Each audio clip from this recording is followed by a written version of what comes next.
Hello everyone. Today I am going to discuss about eigenfaces. Earlier I have described about principal component analysis. Principal component analysis I have given the description below at the previous demos and some other related demos. Please check those demos before looking into eigenfaces. So eigenfaces is one of the use case that is using the PCA technique to compress and uncompress the data.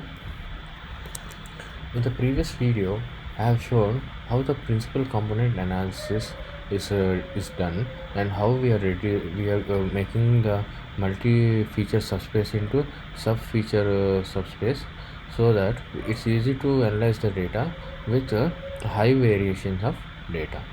So earlier I have explained you that I am taking a particular data, so these particular dimensions, sepal length, sepal width, petal width, this is the input and output is the class of the flower.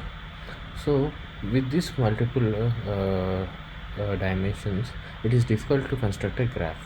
It's easy to do a 2D graph and 3D graph. Of course we can do multi-dimension graphs as well, but it's difficult to do data analyze. So what we do is we use PC algorithm to make this into multi-feature space into sub-feature space using PCA technique.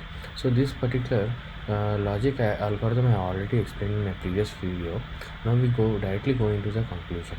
In the conclusion part, we can see from 4 dimensions we can expect 4 principal components. In these 4 principal components, we can see the first 2 components has the high variance. It means the dependency on the data, the variation is 72% for the first component, and for the second component is 23%. If you add these 2 components, the variation of data is 95%.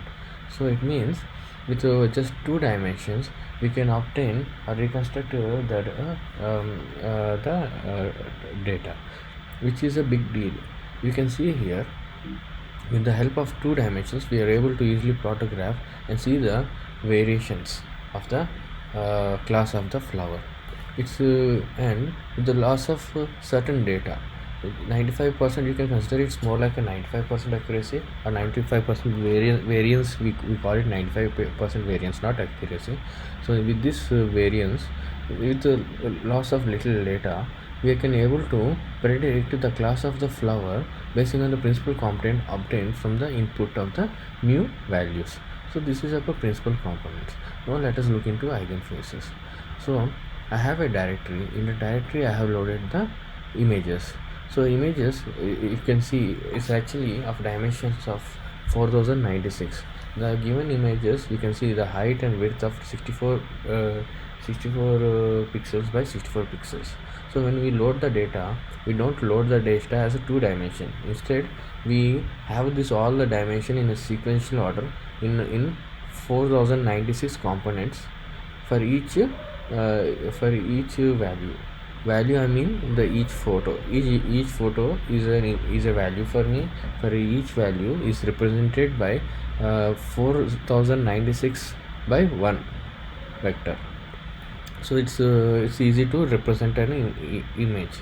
So that image, so these images, so what I'm did is, so I run this PC algorithm. So PC algorithm, we can see here I'm internally calling this SVD. So SVD is a technique that is used for PCA, and also there is another technique using eigenvalues and eigenvectors also.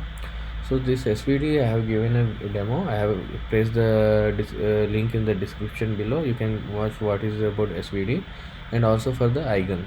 So here what I am doing is, by doing SVD I am taking the projected value, principal components, mean and centered data, which will use it for compression and reconstruction. So this value I will pass. So when I do this, so I am considering to pick up only 250 components.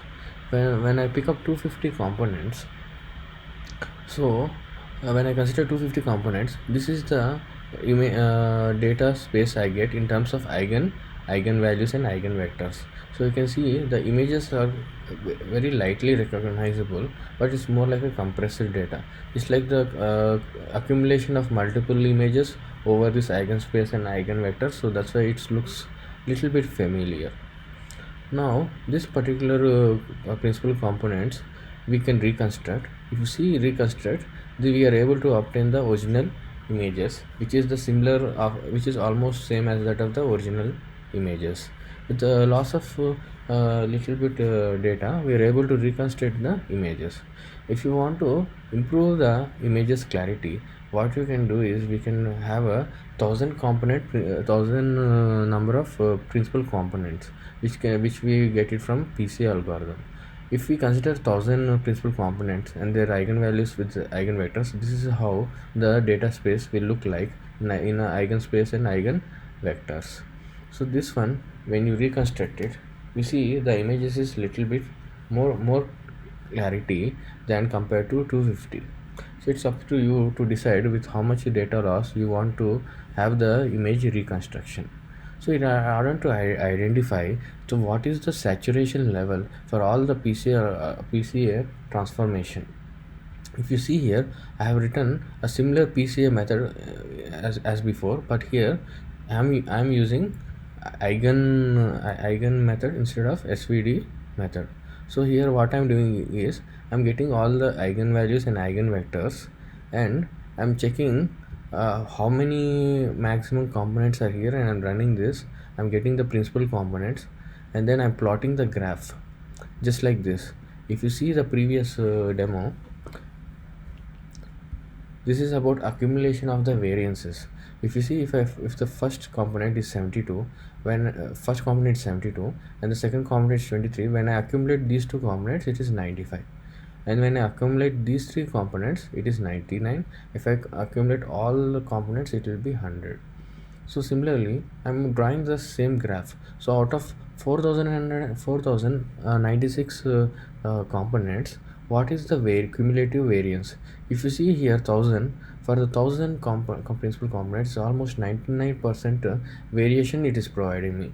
So even if I go to 2000 and 3000, it's almost giving the little bit, but 1000 is giving me the good enough. If you consider 250 somewhere here, 250 is giving me almost 90% variation. So this is how the compression and decompression logic on a data can be implemented using PCA technique. This is one of the use case for PCA algorithm. Thank you for watching.